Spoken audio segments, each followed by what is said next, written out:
राजधानी दिल्ली के सबसे पॉश इलाकों में से एक है सैनिक फार्म। हैरानी की बात यह है कि पॉश इलाका होने के बावजूद सैनिक फार्म आज तक रेगुलर कॉलोनी नहीं बन सका, जिसका हर्जाना वक्त वक्त पर देखने को मिलता है और अलग अलग वक्त पर कई सिविक एजेंसियां यहां पर अक्सर डेमोलेशन का काम करती हैं। एक बार फिर से डीडीए द्वारा गुरुवार की तड़के सुबह लगभग 5 बजे से यहां पर एक कोठी को तोड़ने के लिए पहुंच गए और बड़े बड़े जेसीबी और प्लोसन मशीन लेकर तड़के सुबह से इस कोठी का डेमोलेशन करना शुरू कर दिया गया। तस्वीरें आप देख सकते हैं। लगभग 2000 गज में बनी यह आलीशान कोठी कैसे कुछ घंटों में ही जमीन दोज हो गई है।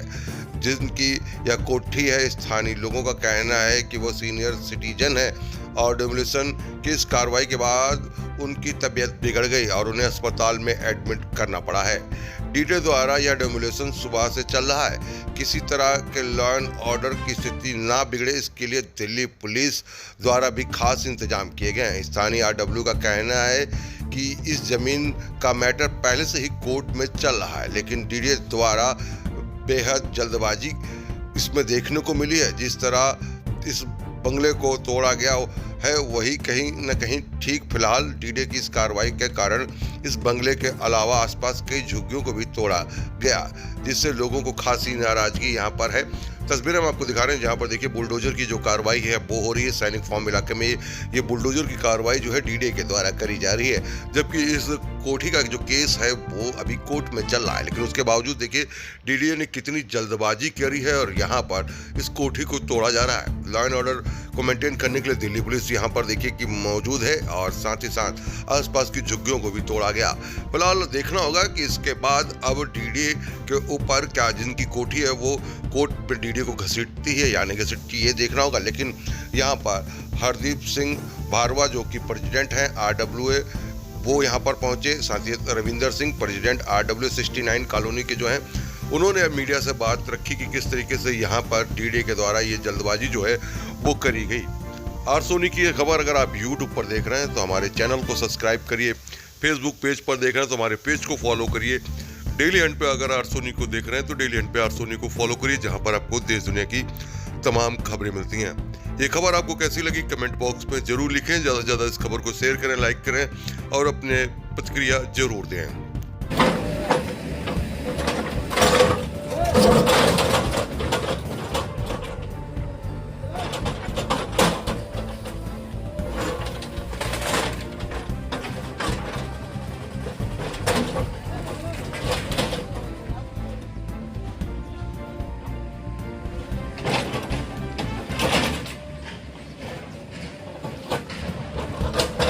गलत कार्रवाई होगी, 101% गलत कार्रवाई है। हमने यहाँ पे डीडीए के अफसरान जो आए हैं उनसे हमने ऑर्डर मांगे, ऑर्डर की कॉपी नहीं दिखाई गई। हमने इनसे ये कहा कि इस कचरे का डिमार्केशन कहाँ पे, आप 4 जगह पे डिमार्केशन का पॉइंट लगा दें, उसके बाद अगर आपका जायज बनता है आप तोड़िए। बट वो कारण ये है, ना वो डिमार्केशन दिखा रहे हैं, ना यहाँ लैंड एंड रेवेन्यू डिपार्टमेंट से कोई इंसान है, ना एसडीएम ऑफिस से कोई यहाँ पे उपलब्ध है कि जो जवाब दे सके। ये एक नया तरीका इन्होंने ढूंढा है कि सुबह 5 बजे 4 बजे का आने का, जैसे किसी आतंकवादियों के घर पे ये कोई कार्रवाई करने आ रहे हैं। और दूसरा, इस पे यही समझ में नहीं आ रहा कि ये कह रहे हैं कि ये 613 नंबर या 611 नंबर खसरा नहीं है, खसरा ही पलट देते हैं। तब ये कहा जाता है कि भाई जिस खसरे में मकान बना है, जो प्राइवेट लैंड पे बना है, जिस पे हाई कोर्ट का ऑर्डर है कि ये प्राइवेट लैंड है, तो उस पर ये कार्रवाई क्यों कर रहे हैं। और जब हम ये कहते हैं भैया ये अगर ये खसरा आपका है तो इनका खसरा कौन सा, उसकी डिमार्केशन कर दें, उसकी भी डिमार्केशन करने को राजी नहीं है। अल्ला साहब, अभी कुछ दिन पहले दिल्ली के मुख्यमंत्री और सांसद रामवीर चौधरी खुद आए थे सैनिक फॉर्म में, कंट्री क्लब में। उन्होंने घोषणा किया था कि सैनिक फॉर्म में कोई बुलडोजर नहीं चलेगा। अब कल भी जो है मुख्यमंत्री घोषणा भी की है, क्या कहेंगे? मैं वही कह रहा हूँ कि ये सरकार के जो नीचे के डिपार्टमेंट है ये सरकार से अलग चल रहे हैं।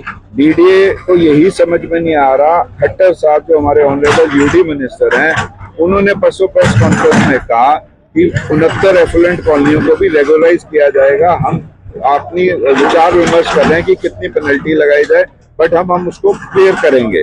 और ये बात हमारे ऑनरेबल होम मिनिस्टर साहब अमित शाह जी, जिनकी कभी बात टाली नहीं जाती, गलत नहीं होती, वो यहाँ देवली के अंदर 2024 की रैली के अंदर बोलते गए कि 2026 में ये सारी कॉलोनियों को पास किया जाएगा। एक तरफ सीएम साहिबा रामवीर सिंह भदौड़ी जी पार्लियामेंट में सवाल उठाते हैं कि सैनिक फॉर्म जैसी 69 कॉलोनियों को क्यों नहीं लीगलाइज किया जा रहा, और वहाँ कहा जाता है कि जल्द से जल्द लीगलाइज कर रहे हैं। जब आप एक तरफ लीगलाइज कर रहे हो और आपने 1511 colony as it is where it is पे पास कर दी, ऑथोराइज कर दिए सब मकान, तो हमने कौन सा ऐसा जुर्म कर दिया? कोई आदमी ये कह देना कि उसके पास पैसा है तो उसके लिए देश का कानून बदल जाएगा क्या? फिर तो मर्डर में भी कानून बदल जाना चाहिए। अमीर आदमी को अलग सजा होनी चाहिए, गरीब आदमी को अलग सजा होनी चाहिए। इसका कोई सिर या पैर नहीं है। डीडीए के जो अधिकारी हैं वो सरकार की बिल्कुल नहीं मान रहे हैं, ना सरकार का खौफ है ना पब्लिक का खौफ है। जब ऑलरेडी पार्लियामेंट से ये कानून पास हो गया कि जो 69 कॉलोनी है, दिल्ली की जितनी भी कॉलोनियां हैं, वो 2014 से जो पहले मकान बने हुए हैं तक बने हुए उनको नहीं तोड़ा जाएगा। उसके बावजूद ये पार्लियामेंट के कानून को नहीं मान रहे, नंबर एक बात। दूसरा, ये जमीन जिस पर डेमोलिशन होने लग रही है, अब ये हाई कोर्ट से 89 में फ्री हो गई थी। डीडीए का इसमें कोई दूर दूर तक भी कोई लेना देना नहीं है। मैं आपसे भी रिक्वेस्ट करता हूं कि जो डीडीए के अधिकारी हैं, आप उनसे भी एक क्वेश्चन करें कि भाई जिस जमीन को आप तोड़ने आ रहे हो, किस नंबर को तोड़ने आ रहे हो, उसकी आप डिमार्केशन दिखाओ। जब इनके पास हाई कोर्ट का ऑर्डर है और हाई कोर्ट से ये जमीन फ्री है, उसके बावजूद आप 5 बजे आके इनके गेट को तोड़ रहे हो। सीनियर सिटीजन आदमी है, 80 साल की इनकी मदर है, इनकी फादर है और वो बीमार है। उसके बावजूद आप सुबह 5 बजे गेट आके तोड़ते हो किसी का, और वो एडमिट कराने पड़ते हैं परिवार के लोग, एम्बुलेंस में जाते हैं यहाँ से। उसके बावजूद भी आप वो दया नहीं दिखा रहे हो, वो मान्यता नहीं दिखा रहे हो, और ना ही कोई ऑर्डर दिखा रहे हो कि भाई ये डिमार्केशन में ये आपकी जमीन सरकारी है और ये डीडीए की है। कितना दिन से डीडीए सो रही थी? डीडीए को अब लगता है कि ये सब कॉलोनियां पास होने वाली हैं, जिस तरह से 1540 हुई है। मास्टर प्लान में भी डाल दिया गया है। अब भाई जो मकान पुराने उनको तोड़ के दोबारा से आप नक्शा बनवा सकते हैं, तो ड्राफ्टिंग हो गई है। तो अब इन सब चीज को देखते हुए डीडीए हड़बड़ा रही है और जितनी जमीन दिख रही है जैसे भी है उसको कब्जा लेने की कोशिश कर रही है, जो कि गलत है।